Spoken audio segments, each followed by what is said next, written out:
Hello and welcome to Leeds That Podcast. I'm James and I'm here with Rocco Dean Hello. and Dara Cunningham. Hello there.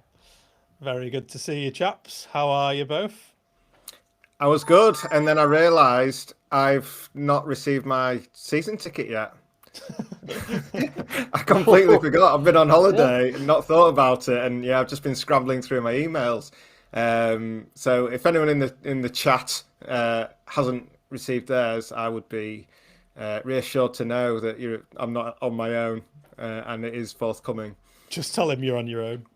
Well, if you don't get it by Monday, you're in a bit of trouble, aren't you? Yeah, I know. I'm going to have to do something, but it's not easy. I'm not going to be open on a Sunday, are they? No, Anyway, speaking of things that aren't open on a Sunday, Bass and Bly. nice. Big thanks to them for sponsoring the podcast. They're based in Harrogate with over 60 years of experience. They're your go-to for cameras, binoculars and spotting scopes, whether you're snapping football action, wildlife or landscapes. They stock brands like Canon, Nikon, Fujifilm, Sony and premium optics such as Swarovski, Leica, Opticon and Zeiss. Rocco, which brand have I missed out?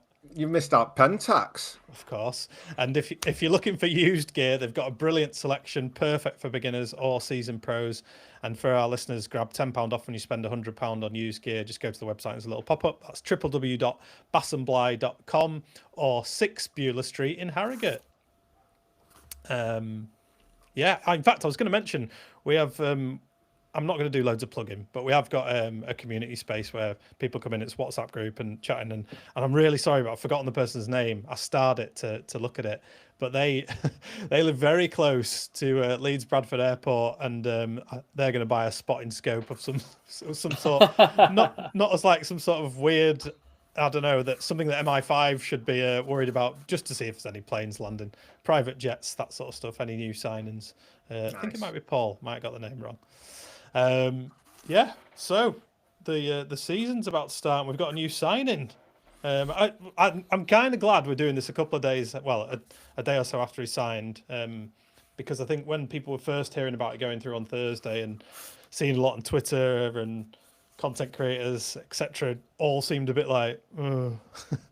But I think now the dust settled, it's quite a good time to talk about it. And this week I wrote an article about it because I just wanted to kind of get my head around it all and do some reading, and which is really good. It was a good thing to do. But yeah, what's your initial thoughts on it, Rocco and Dara? Well, I mean, my initial thoughts were quite embarrassing. I think I said in one of the WhatsApp groups I'm in, I think I said, we're off down, aren't we? And then I had a hissy fit on Twitter. And now I love Dominic Calvert-Lewin, and I can't wait to see him leading the line for Leeds. And I'm one ball has excited. been kicked to bring that around full Just a circle. few days and reading a couple of tweets and your article, James, and his interview as well, which was really good. Enjoyed that. I am genuinely excited. I'm embarrassed to say. That's not embarrassing, Dara. What do you mean, Dara's? You're saying I'm embarrassing?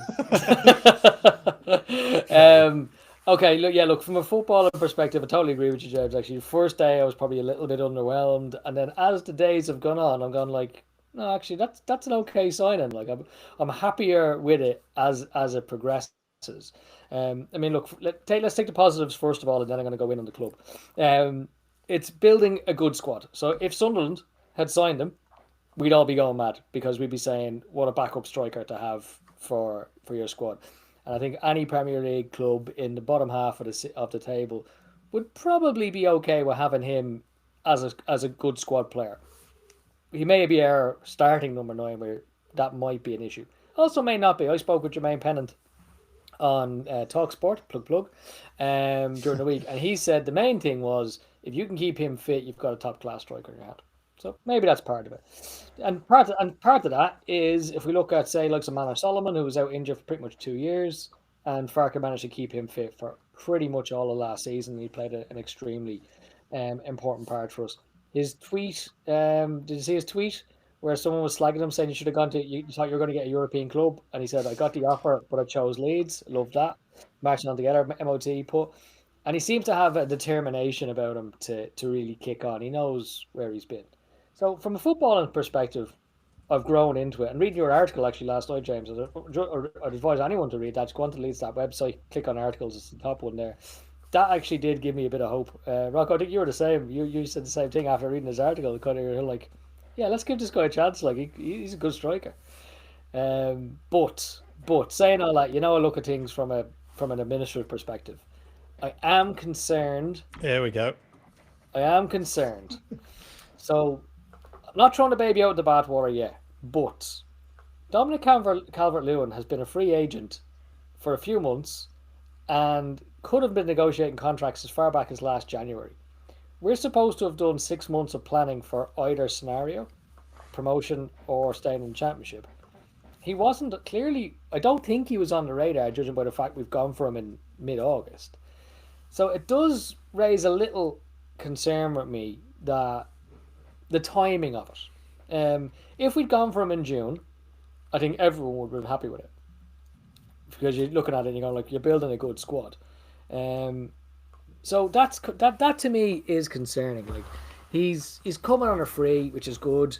I'm trying to pick up my positives and negatives. I'm not convinced he's a massive upgrade on Bamford. People have said that. Now people have said, well, you can't say that because he's been in the Premier League. The only difference between him being in the Premier League and Bamford being in the Premier League is his team didn't get relegated because Bamford did. If we'd have stayed up, Bamford would still be at Leeds. He'd be on he's still on the same contract. So it worries me from a recruitment perspective that in August we're now going for Dominic Calvert-Lewin. Now I'm answering my own question.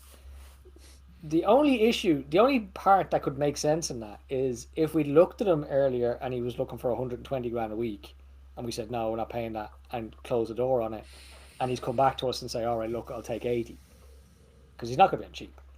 And then we've said, okay, yeah, that'll work for us.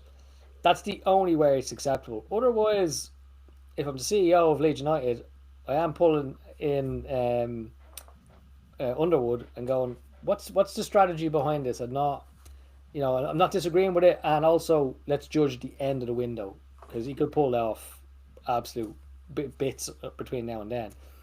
But like I say, just the timing of it just concerns me a little bit.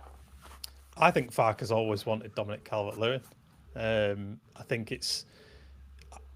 don't think it's a knee-jerk reaction to not getting someone else. I think it's someone that we looked at the start was too expensive, and then they've come back in because apparently he's got rid of his agent in the last few days or last few weeks. And does that change things? Does that take out agents' fees from the mix? Does it take out higher demands? Because apparently he's negotiated his own contract as well, whilst he's sort of waiting for new representation. But what I would say about maybe him not finding a club is it Emilio Martinez, goalkeeper for Aston Villa, World Cup winner, class goalkeeper, still hasn't found a club. So I think it can happen at all sorts of levels. I think going to your point about I can't remember what you said, but I think my view on Dominic Calvert-Lewin is there is a determination to him, and of that type of player who's very, he seems very steady in his mind, and a bit like James Justin that they're trying to sign from Leicester, who's captain of Leicester as well. We need someone who's going to be very good at leading in that particular area of the pitch. I think he's got enough experience to lead up top. And James Justin at a right back position, where we've talked about our right backs being way out of position and leaving space in behind them. And when you've got someone who's a captain, very disciplined, they will be so good at helping support the line rather than causing weaknesses in it. So there's definitely a certain type of player that we're going for, and I think Dominic Calvert-Lewin's really good for kind of inspiring the rest of the team as well. So I'm like you, Rocco. I'm excited by it, but I don't want it to come across as naive because obviously there is a huge risk with that type of player. But I completely get the risk, and it feels like, what if we sign someone else for 20 million and they don't do it? there's risk there as well. Yeah, well, that's sort of where I'm at really, and the one thing I'd say about the timing is throwing Matteo Joseph in the mix. Did they have him on the radar? Maybe for first choice, and then maybe just in case something happens with Joseph, and then when it did, then they've stepped up their interests. But yeah, I mean the other thing for me, I mean I mentioned it last time about the amount of strikers in the Premier League that didn't even get to 10 goals. Like for a bang average striker, you're talking plus 50 million now for average Premier League striker. it's lunacy. And so for us, realistically, like we're going to have to like pick up some gem. I don't know. Maybe I'm being too soft on the matter, but like it's a tough job to get in like a cracking centre forward. So Calvert-Lewin, if you're just judging based on him or presuming he's going to be fit, maybe we can't get better than that anyway. So yeah, it's an interesting one. It sounds like Farke would still get another striker, and I feel like it's either a striker or a 10, because if we get another striker, then surely Peru and maybe even Mecha, will be the number 10 options along with Aronson or whatever. I don't know if we even play like that. I agree about the where we're at and what we can have in the team as well. Because if you think of, was it Newcastle who bought Chris Wood, and everyone was like, that's a bit unambitious, isn't it, buying Chris Wood? But that's where they were at the time, and I think that's what we've got to remember. It's what do we need to be equipped with to get us through the next year or the next 2 years? And is it enough? Obviously, time will tell. Yeah, I will say from a footballing perspective, it's not something that I'm massively concerned about. As I said, there's positives there from the footballing perspective. It's just a planning perspective and the recruitment perspective that I'm little bit concerned about. Saying that, they could easily turn around and say, well, actually, what we've done here is we've brought in, as Rocco says, a bang average Premiership striker who'll score 10, which is all we need. Rocco's done the research on it. And now we're going to put 50 million into a top-class winger. I don't think we'll go for a 10. I don't think the system is going to be suited for a 10. I think it'll be a left winger. And maybe that is the strategy. And maybe now we have a little bit more to play with in terms of the future players that we'll bring in, that kind of sprinkling on the top of the cake, that little bit of magic that we need, because we do still need that. It's well worth going back and watching some of the highlights against Everton. I think I've put a link to them in the article actually on the site. That isn't another plug. But Dominic Calvert-Lewin in that game, he scored a penalty. He was really good. If you watch the header that Strauch has on goal as well from a set piece, Calvert-Lewin actually gets in the way of it and stops it from going in as well. So he's brilliant defensively on the set pieces as well. So it makes me think, again, we need someone like this at both ends of the pitch that can do it. And I'm feeling pretty positive. I know everyone was having a meltdown, but I think there's so many things to feel positive about. And let's see where we get to. Where do we get to? Where do we go to next? Rocco, you went to see Bantams today. You've been missing football that much? Yeah, thanks for outing me. Took Alessandro to Bradford. It was good. You know what? The worst thing about it was the amount of horrible kits I had to see. Like Bradford's kits have just been disgusting over the years. But yeah, we had a nice time. It was good. It's like orange and mauve or something, isn't it? Like, what is that colour? Yeah, I don't know. I'll take your word for it. I've never heard of that, but yeah. But like, I don't know. They look like rugby kits. They're horrible. My God. What's funny is in the chat's all kicking off at the moment because Lucy has mentioned the top that Calvert-Lewin was wearing in the interview. And it is an absolute banger. To be fair, it is really nice. That Leeds yellow Adidas top. It's so nice. Brought it back to Leeds chat. They've saved you, Rocco. Well, thank you. Jesus. And Lucy saved you. Yeah, shout out to Lucy as well, who's been writing some brilliant articles on the website. There's an Everton preview ongoing. Well, it is already live actually, but I'll post a tweet out to it and put it in the community as well.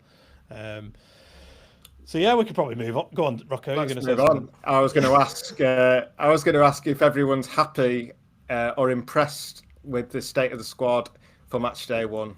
8 signings, which I think is more than I thought we would make, certainly by this point. What are you guys thinking?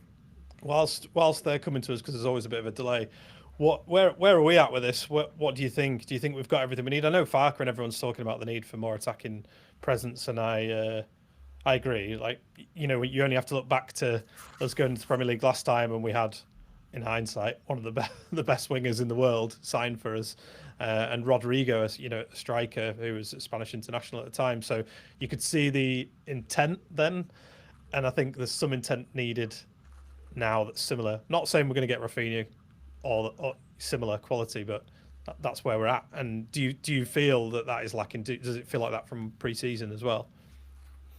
I'm reasonably happy. Reasonably is in, I would have liked us to have a couple more signings in by this time who are there and pushing for a start against Everton, or perhaps in the starting lineup, and that's their place for the season. But the reasonability comes into, you can't have everything you want all the time. The fact is, we had a strategy of building from the back. We have done that. I think we've been really good in pre-season, and we've looked really tough to beat. And I think it goes back to that Chris Wood situation of where we are. The fact is, the Premier League is suffering at the moment due to the fact that the top or the bottom, sorry, not the bottom, the promoted teams have gotten relegated over the last few seasons. So what ends up happening there is other players from around the world who used to come to those teams, like your Rafinhas, who would jump on a chance to come to Leeds, who are just a newly promoted team, are saying no to us. And that's why we've lost out on the likes of Paixão, and there's probably other players we've lost out on that we haven't heard of, and why similar will be the same situation for Burnley and Sunderland. So the Premier League is actually suffering as a result of that because it's not attracting the players that it could attract before, and those players are going to like a Marseille or an Udinese or a Napoli or some of those who are maybe less financially well off. So there's a big issue there with regards to that. And the reasonability it then increases when you look at where we are in that pecking order and the money. So I think I can only judge the overall window at the end.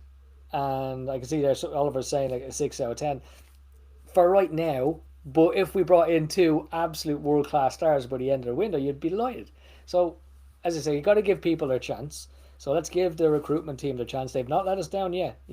Look at Tanaka, look at Solomon, look at all the players we've brought in. We've brought in some absolute players, and Anton Stack, no small feat either. He's been absolutely immense. So it's purely for Everton. I would like an extra couple of signings, but I'm okay with the fact I understand that we haven't. But I'll judge the full thing at the end of the window. But yeah, I suppose I'm reasonably happy going into Everton. And are we also overlooking Gnonto a lot here? When you think about the last two windows, so 2024 window, there was a £23 million bid that came in from Everton. Before that, there was a bid from Everton as well. There is a desire for him to play in the Premier League. Are we sort of taking that for granted a little bit, do you think? Because I think had we not gone up, they would have come in for him again, and he probably would have gone this summer. So, I think it's always that thing of having something new and exciting coming into the club. But there's so many players that can potentially step up here into the Premier League. So that's one question for you. But what I'll couple it with as well is that everyone is obviously having a bit of a panic and a bit of a meltdown today, a mini panic, let's say, because of Sunderland beating West Ham 3-0. And, it's all about us worrying about survival. But what if our worries should be flipped on the head? What if we do really well and someone higher up the league has a poor run, or someone who thinks they should be higher up the league has a poor run, and they want to come in for someone like Farke? There's worries that can go both ways, and I think as a fan base, or me, I'm talking to myself more than anyone, is that I have to have like more self belief in what Leeds can do, because I think there's so much potential there that has been added to over summer with some quality signings that we could do really well and surprise a lot of people. So I think there's a lot of belief that needs to be had that we're potentially beyond what we think we are. Yeah, I honestly had the complete opposite reaction to the Sunderland result. I was just happy because I feel like West Ham are one of those teams that may be banging trouble, and that result just shows me that they are at this point. It's a terrible start. They had a terrible end to the season. Probably Potter will get sacked at some point, and then it's about how they respond to that. So yeah, for me, like, it's a given that we have to finish above Sunderland. There's other teams we have to finish above, and West Ham being one of them, and losing so badly on the first day, I think is good.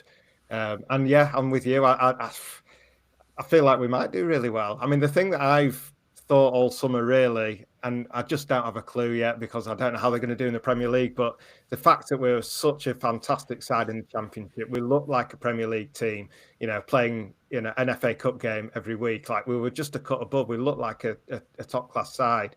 And obviously whether we can transfer that or not, but if we can, and like you say, we've added the quality, Yeah, we might well surprise people, but it's just so hard to say. Even the signings, like, you know, even Stack, like we're saying, he's been amazing so far, but like we've not actually even started yet. So it's just, you know, it's impossible. I'm really excited to see it, and the thing that I'm falling back on in the fact that we don't know about the new boys is 100 points, and with a proper keeper. If we'd have had Perry last season, we'd have probably had 115 points. Even if he's not even that good, we'd have still had 110. Which, you know, if we can't survive, then there's a major problem with English football, because, you know, that is ridiculous then if we're talking about that size of a gulf between the leagues. I like that, Rocco, making the issue everyone else and not Leeds United. Apparently is though, right? Because you're actually spot on, Rocco. And again, I said this on Talksport plug during the week. We are miles ahead of Burnley and Sunderland. Right, we got 100 points last season. One of the best teams to ever play in that division. We scored 95 goals. We only conceded 30. Like, that's completely overlooked because Burnley conceded 16, and that's incredible. But 30 goals in a 46 game season. It's absolutely with Meslier in goal. Meslier in goal. Exactly. Like, how many of those were just him? like absolutely incredible. We finished 24 points ahead of Sunderland. Like we're miles ahead of Sunderland. Now, I watched half an hour of that match today. I have to say, both teams were crap. Absolute terrible. West Ham looked marginally better than Sunderland. Sunderland had real issues, right? So there was one part I watched it. A guy passed it behind the left winger called for it, and he was standing there. The guy didn't know whether he was going to run or not, so he passed it straight to him. And as he went to pass it, the left winger ran, so he had to check back for it. Then he gave out to the guy for passing it behind him. Gives it to Xhaka. Xhaka's standing on it, no one's moving. He turns around to the left back and tells the left back to run forward, and then passes it to the left back, who promptly cuts it straight back to him. Like, they're not a team yet. They are absolutely not a team yet. And now you're going to go, and now people in the chat will go, yeah, but they won 3-0. Go back and look at the goals. The header was embarrassing. Like, if Meslier had conceded that first header for 1-0, you'd absolutely take him off there and then. And the third one was even worse. The third one, he goes to save it and actually goes under him. Like, pathetic. Absolutely pathetic. So they've had their bit of luck today. I wouldn't worry too much about them at all. What I saw today didn't scare me at all. But I'll tell you what's going to happen this season. What I think is going to happen this season. I think the whole Premier League, the whole bottom half of the Premier League, I'll say, are in for a very rude awakening. Because fair play to Sunderland, they're coming in with some ambition. We're going to be there with ambition, as we always are, and a fortress Ellen Road. It's going to get shaken up. They've had it too easy for 2 seasons now. For the previous 2 seasons, teams have gone up, taken their beating, and gone back down with their money. 2 clubs in it now saying, no, we're not doing that. And a couple of clubs in the Premier League are starting to shit the bed. So Brentford have gone absolutely haywire. Wolves were woeful today. West Ham were woeful today. Teams have been coasting along on, I won't even say bang average, below average ability for 2 seasons, and I think this is the season they're going to get unstuck. I wouldn't be surprised if us and Sunderland stay up this season and 2 of the established teams go down, because they've had it so easy for the last 2 seasons. I don't think they're going to know what's hit them. Yeah, hopefully it's made them a bit complacent, not making enough new signings, and could be good, could be interesting. And one thing that dawned on me today, it's always like in the shower, you know, like, oh, thinking about Leeds, how things are going to go. It's like, why? But last season we had no red cards. So, you know, we're not dirty Leeds anymore. But it's one of the things that not worries me, but I just think about this season when you're out of possession a lot and you're having to make last-ditch attempts against players, last-ditch tackles, because technically they're, you know, some are going to be above our players. And it does make me think, will we see a bit of a nastier side to Leeds this year, because they kind of have to? Yeah, just something to ponder. I think we will get a little bit stuck in games where we do unfortunately have the odd red card here and there, especially when you've seen some of the slide tackles going in pre-season. And now I know pros are, particularly at the highest level, are more aware of things like VAR, so it's not the case. But yeah, just something I thought I'd run by you to get your thoughts on it. It's quite interesting actually, because yeah, I remember who said it. I think it was Ferguson actually. I think he said, like, if you're getting if a promoted team, if the manager's getting praised, you're doing something wrong. Now, obviously, under Bielsa, that was a bit different. We did something right and we were getting praise. But I think his point was like, you have to ruffle the feathers. Like, you know, if people are praising you, then, you know, they're sort of happy with how you're playing against them, sort of thing. So you might well have a point, but I would be surprised because Farke's just all about control, isn't he? He's a control freak, and I don't think he's going to like us flying into tackles and risking even yellow cards, to be honest, or giving away set pieces, even if we're a team of giants. I was just about to say the team of giants thing. I'm not actually convinced with the red cards. Like, I think that'll be what it'll be, to be fair. But I think we are going to be combative. And part of that being combative is probably grinding out a few 1-0s, which is why you look at players like Bial, Stack, Longstaff, Rodon, and now Calvert-Lewin, and you go, yeah, throw them 5 in the box and let other teams deal with it. Like, in fairness, which one would you mark? Which one would you put your top header on? Would it be Bial because he's a giant, or would it be Calvert-Lewin who's played for England 11 times and scores headers for fun? And if you're marking both of them, if you're two centre-backs and marking both of them, who's marking Anton Stack? And then if someone's marking Anton Stack, who's marking Joe Rodon? So we're gonna be dangerous, lads. And to be honest, even the whole thing about buying that Magic at top of the pitch, you know, on a winger or whatever it might be. Yeah, looking forward to it. That's going to be great. But we're going to be okay to play a few teams without that, you know, because sometimes it will be just set pieces. This has been planned and this is strategic, and I do like it. I enjoyed this comment from Oliver. Get Darren for pre-game team talk. I also love this one as well from Luke. Dara's got a new pickup line. I saw that. Did you know I was on TalkSport? I wouldn't mind. I was only on TalkSport because Rocco couldn't do it. I was second choice. and I also said I was too nervous to do it. I wasn't even a choice. I just got stuck with it. But you did a great job. You did a great job representing the fans, which is brilliant. And so Everton on Monday, and I know we're sort of kind of talking about it, but I'm really excited to get back to Ellen Road under the lights. One of the benefits of having your fixtures moved is only because it still works for me. It's a pain in the ass for a lot of people. But yeah, it'll be nice to have us first game of the season under the lights. I watched just going back a little bit, anyone who watched the Liverpool game last night, and Antoine Semenyo obviously had that horrendous racist incident, which we don't want to dwell on too much. But I started doing some research on him just to get a bit of background. And I'm going somewhere with this. Don't worry, I'm not taking us off piste. But there's two things that link him to Leeds United. What are they? That's a question. I have no idea. His mum and his dad. No. So the first one is he scored his first Premier League goal in the 4-1 defeat at Bournemouth against Leeds. The second one, so he was rejected a lot as a teenager. I don't think he'd even got a club until he was about 15 years old. So he went to SGS College and was guided by ex-Leeds boss David Hockaday. Can you believe it? Can you believe it? Wow.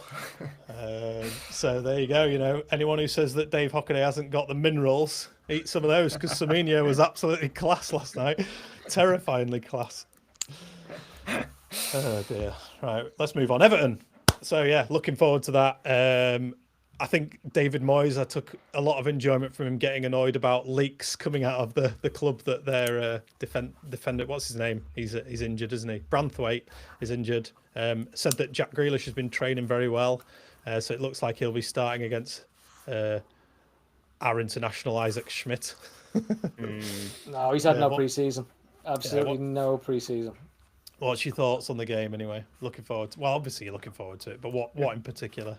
If I can get in, that'll be a bonus. No, I think it'll be absolutely electric. I can't wait.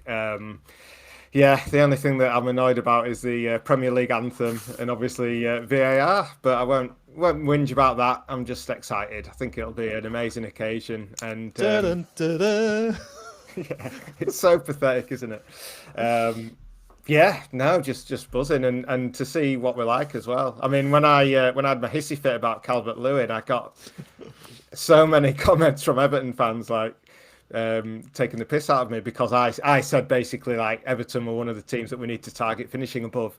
And clearly they think that they're going to be like a top half outfit this season, which surprised me a lot. But the fact of the matter is they are a bottom half team. They have been for a long time. So it is the perfect test, really, because I just feel like we need to be better than them. That has to be the aim. Like, you can't just target finishing 17th.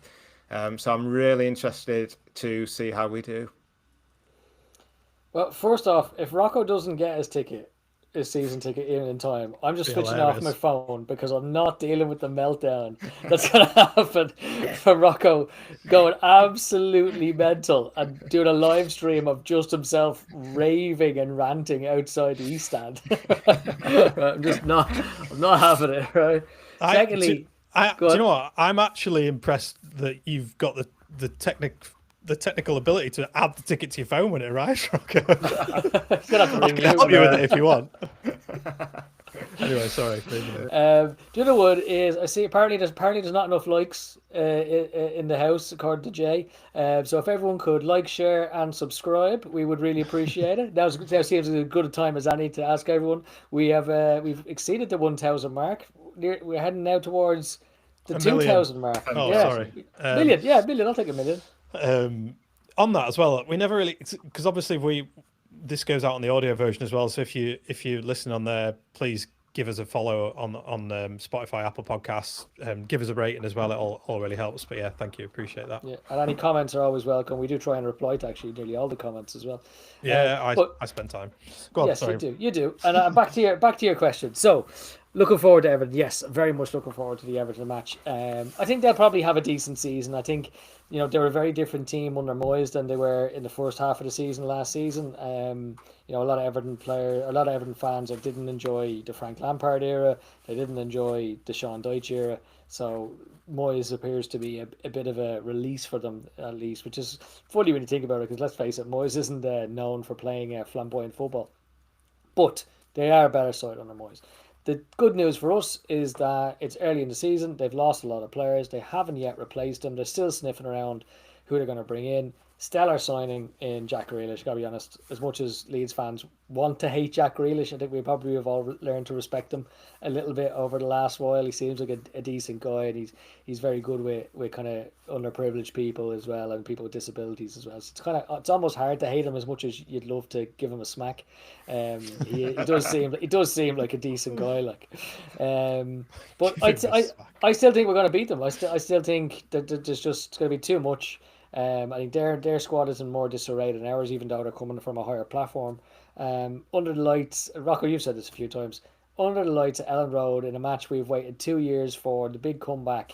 Players like forget the new players, we've spoken about them, but likes of Nanto, who's going to have a lot to prove. Like a Jack Harrison, who's going to have a lot to prove. Jan James has a lot to prove. Bogle has something to prove. He went down last time. Joe Rodon has something to prove. Peru has been the top scorer in the championship 3 seasons out of the last 4. I mean, he's got a lot to prove that he's going to be a Premier League player. And we remember back to the good old days when Luke Ayling was wondering, is he going to be good enough for the Premier League? He was more than good enough. Same with Stuart Dallas, same with Liam Cooper. So I think there's a lot to be said for players who've been chomping at the bit for a long time, waiting for their chance to prove themselves and then be given that chance.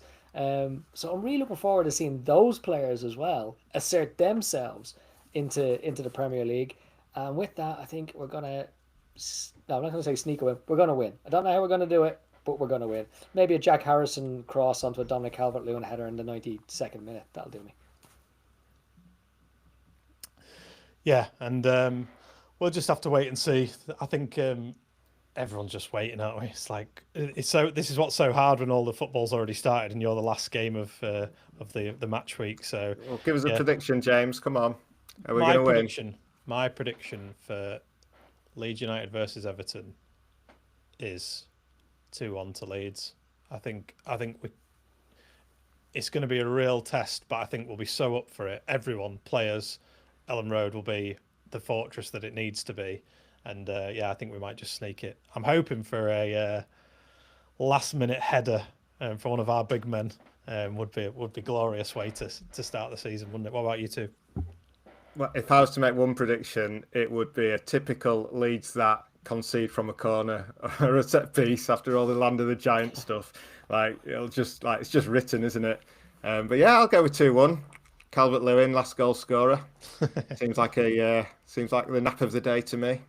Well, it's funny actually because some guy from an Everton podcast tweeted me today and asked me to give him a 30-second video of a prediction, and I said 2-1. And now I was storing it a bit. I did say it was going to be a Harrison Cross onto a Calvert-Lewin header because I figured it was going to their supporters, and I may as well wind them up. But yeah, I do think 2-1. I've just a feeling it'll be 2-1. Dan James going to be man of the match every game this season, no matter who he plays. Well done for winding up Everton. That's very good. You probably could have said something, I don't know, as well, like, oh yeah, and Carlo Ancelotti will be there clapping as it goes in. Just like really, just really wind them up. Can't believe they're Carlo Ancelotti.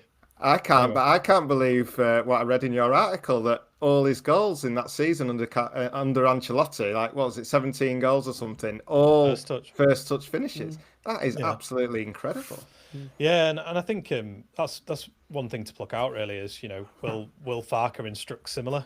Probably. The thing that Dominic Calvert-Lewin mentioned, I should call him DCL, it's so easier, and he likes DCL, doesn't he? DCL. Is that Farke is a striker, and he's talked about it before, and how he had that big long monologue about creating the golden boot winners for the in the Bundesliga, and I think he has got the ability to coach strikers at the very top level, and I think we're going to be. I said it earlier. I think we're going to be surprised by Dominic Calvert-Lewin. I think he'll do a great job. So yeah, and we need Farke to teach him to score when he's got enough time to take a touch. Then basically he must struggle, mustn't he, when he's got a bit of time to think. Big question on him and Grealish is when will they be fit to start, because neither of them have had a pre-season. So Calvert-Lewin obviously was training on his own, I think, for most of the summer, and Grealish was banished to the under-21s at City, which, to be fair, is probably the best under-21s academy in the world. But I can't see either of them starting on Monday. I hope not, anyway, because I don't want us to play Jack Grealish, because he's a good player. Yeah, that wouldn't be very nice. I won't mind. It's nice to have a pantomime villain. The crowd won't need any incitement, but I wouldn't be scared of him. Stuart Dallas runs onto the pitch, clotheslines him, gets him back. Just do it in the tunnel. Yeah, it's a good idea. We all should. So, yeah, I mean, I suppose we should move on to predictions for the overall season, should we? Yes, let's do it. I love predictions. So I think Dara's frozen, but hopefully he hasn't. I thought he was just aghast that we were going to go straight into predictions. Hopefully he comes back one day. He's back. And Premier League, well, where should we start with this? FA Cup run versus a survival. What do you want? No, that wasn't the question. FA Cup win. Oh, either FA Cup win. You have to choose. Would you rather win the FA Cup and go down, or stay up and not win the FA Cup? Oh, I don't like this question. I don't like this, Rocco. You're an evil man. I'd take the FA Cup. Yeah, what, go down? Well, yeah, we'll just walk the Championship the next season, and we'll be in Europe, and we'll have won the FA Cup. What more can you say? We'll be attracting Europe's finest players as well, because we're in Europe. So, yeah, that's a good point, actually. Yeah, I'm in for that, sort of. Nice one. Be great, wouldn't it? Imagine winning the FA Cup. I mean, look, the Premier League isn't all that, but now that we're here, I just don't want to go back to. I don't want to play Wrexham. I really just don't want to play Wrexham in the league and be on that. You want to play Marseille? I'd take Marseille, but I'd like to build to it. I'm okay with building towards that. So no, for me, it's not just Premier League survival. Like, I want to build a legacy where we stay in the Premier League for 20 years, where we expand down the road, so you can get your season ticket back, which obviously you've obviously not applied for properly, and it's probably lost now. Technical glitch. So yeah, I think you're gonna need those extra 20,000 seats so you can get your season ticket back. So no, for me, it's all about survival. That sounds boring, Dara. Yeah, no, I'm joking. I'm with you. I'm totally with you. So last year we did a surprise package, which was, who do you think is going to come up trumps during the season, and I stupidly chose. Was it stupid? Yeah, it probably was. I chose Brendan Aronson last year. He tricked us with his pre-season assists into believing that he could be an absolute world beater, and he might still be. He could have tricked us, against Villarreal. So, You're going to pick him again? No, I'm not. I want you two to pick first. I'm going to go with Joel Peru. I think Calvert-Lewin will be crocked all season, and Peru will do the business. I think I believe in him for some reason. I think it's recency bias, but let's see. I think he can score goals. That's actually a really good shout. That's actually a really, really good shout. One that I would totally agree with. But just to be different, I will throw in, and I have to caveat it because if we get a superstar in the left wing, his minutes are going to be curtailed. But I'm going to go with Jack Harrison. I think Jack Harrison is coming from such a low base. I'm waiting for the comments. I'm waiting for them. Don't forget to like and subscribe, folks. With Jack Harrison, I never watch again, Dara. No, I'm telling you now, right? Leeds fans, we don't forgive and forget too easily, but I just think we appreciate effort, and he's going to give 100% every single game. I think if we give him half a chance, he'll win us back over. I wanted to say for ages, actually, because every time you bring him up, I think to say this and I never do. But when I spoke to Johnny Howson about Dennis Wise, and he said, I asked him if if it was weird for him, because obviously Leeds fans hated Wise, his family are full of Leeds fans. And he just said, well, if you're doing well for the club, then people are going to like you because you're putting it in for the club and you're delivering. And that is the bottom line at the end of the day, isn't it? Look at Aronson. Aronson for me, I wasn't having a bar of him. Yeah, but the end of it, I'm like, yeah, fine, fair enough. You're all right. You're not the worst. He runs around, puts himself about. I think Harrison's just going to be the exact same. I think he's just going to do enough for us that we go, yeah, begrudgingly, welcome back. And who knows? Who knows? Maybe he'll have a big season. Do I have to do this? Because I always get it so badly wrong.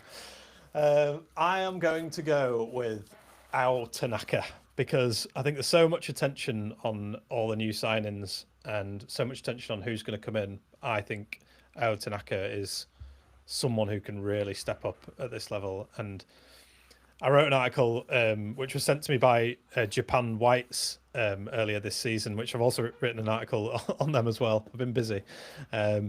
And in that, he was on a show over there, and I had to find a translation for it to be able to write it and understand it.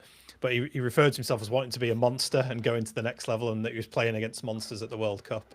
And I love that depiction of him, because he's this calm guy and changing to this beast on the pitch. And I think he will be that this year. I think he's got so much potential.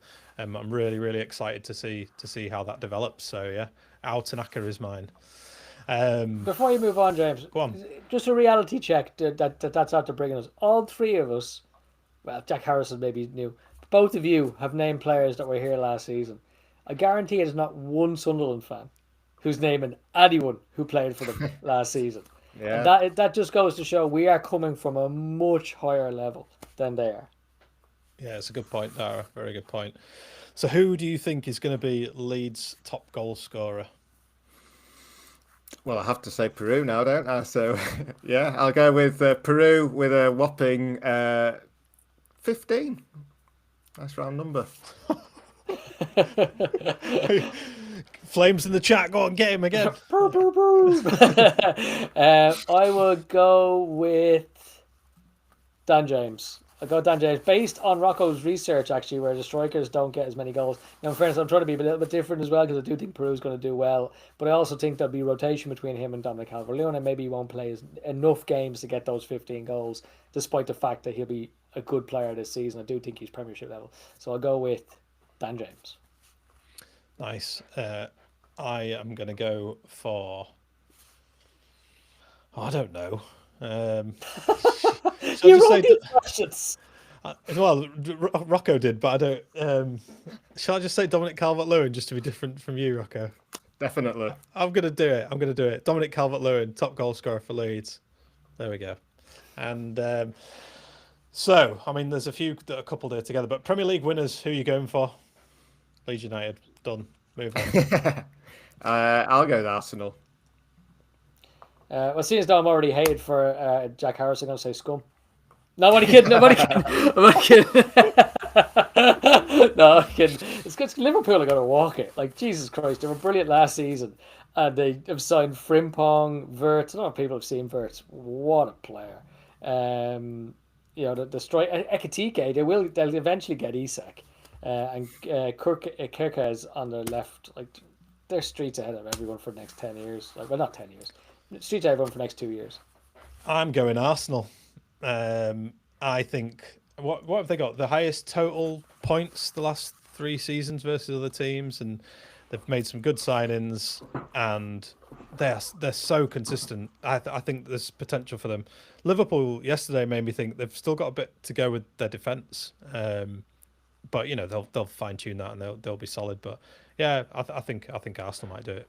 Who did Arsenal sign that's high profile? Gyökeres. Oh yeah, he was the guy Victor Orta turned down for 13 million. Remember that season we went down because we weren't scoring any goals and Patrick Bamford was injured. He's spiraling. He's spiraling. and he went out and bought a left winger called Jorginho Rutter for 30 million instead of spending the 13 million on Gyökeres, who went on to become one of the best strikers in Europe. Yeah. Don't remember it. So relegation and Leeds' final position as well. We'll do them all as one, so then there's no surprises. I'll go 15th for Leeds, and I'm going 15th as well. That's what I predicted. Nice. You just keep copying me. Well, seeing as Dara did a plug, I had to do one for BBC Sport, a little video as well, and I predicted 15th. So yeah, you copied me actually. Yeah, I did listen. And to go down, Sunderland, Burnley, and West Ham. Before I say this, actually, everyone in the chat, get your answers in as well. We'd be really happy to hear what everyone else thinks as well. We can even bring a few up on screen. So so all those questions, if you haven't answered them yourselves or you have answered them in your head, start typing it out and put it in the chat. We'd love to hear it. Okay, going down is clearly Burnley. They're going to be bottom. Sunderland are going to be second bottom because despite today, they are still crap. And Brentford. Brentford have made an absolute mess of it by getting that utter clown Keith Andrews in. What Keith Andrews knows about football could be written on a postage stamp. And Brentford, thinking they are a clever club, will not sack him until it's too late. So Brentford are going out. Wolves and West Ham looked awful today as well. Awful. I wouldn't waste a postage stamp on him, by the way. No. I'm going to go for Wolves, Brentford, and Burnley are mine. Nice. Yeah, and I'm confident we can finish 15th. So yeah, you were going to say something then, Rocco? Sorry, No, I don't think I was. Are we doing Player of the Year? Yeah, I was just going to say the last one that I missed off actually is Leeds Player of the Year, Anton Stack. See you later. I'm going Bogle. Oh yeah, that's nice. Yeah, I love J-Bo. I think he's going to come into his own and just best right back in the world. I think Stack is going to be our best player. I have a sneaky feeling player of the season could be Yakabio. Oh, take nice. That. Yeah, I am going Anton Stack. I think if he can keep it up, keep growing as he did in pre-season, I think we've got something special there. So we'll see. But I suppose what else is there? Dara, there's always one more thing. Is there one more thing this week? There is one more thing. Go on. There is one more thing this week. You clipped it onto into our WhatsApp community, but a really interesting article from David O'Leary this week, where he talked about being interviewed for the Leeds job again by Orta and Rads, and he described it as just a complete mess. That there was two of them were sitting there on their phones. That Rads couldn't have been less interested. Orta was jumping around like a madman, and in the end he kind of walked out and never heard from him again. I just kind of thought, what an absolute madness that seemed to be, like, just so unprofessional, and embarrassing to the club that we had those two clowns in charge for so long. Incredible that they went for O'Leary as well, isn't it? Really, I mean, that would have been like well, it's just mind-boggling to think that they were going to bring him out of the wilderness. Although, to be fair, I wanted them to get Grayson at that point, who I think would have made a better fist of it. But yeah, going for O'Leary, that is wild. You often see it, don't you, where there's clear panic where they need to turn sentiment around for everyone very quickly as well, and it rarely works. It rarely works. But yeah, we've obviously talked about the website quite a bit. Special thanks to Lucy. Lucy, I always get your handle the wrong way around. It's LUFC Lucy or Lucy LUFC. But if you go on the website and read her articles that she's been writing, they're great. And you'll be able to find a Twitter profile there or X profile there. Just click on that and give her a follow. And yeah, look out for them. There's, as I said earlier, there's the Everton preview. And there's a couple of articles live on Melia as well. So yeah, make sure you go there. But that's it, I suppose. Next time we do an episode, it'll be post Everton. So I'm pretty sure we'll do something in the week, and yeah, really looking forward to it and make the most of it. You know, this feeling build up to the first game of the season doesn't come round very often. Enjoy the excitement, enjoy the game. It's going to be good. So I say, Rocco might be doing a watch along on Monday live if anyone wants to tune into it. Dara, you can keep him company anyway. But yeah, thanks everyone who's joined us on the live the live stream on YouTube, and anyone listening on audio. Appreciate it as always, and we'll catch you all soon. Thanks a lot.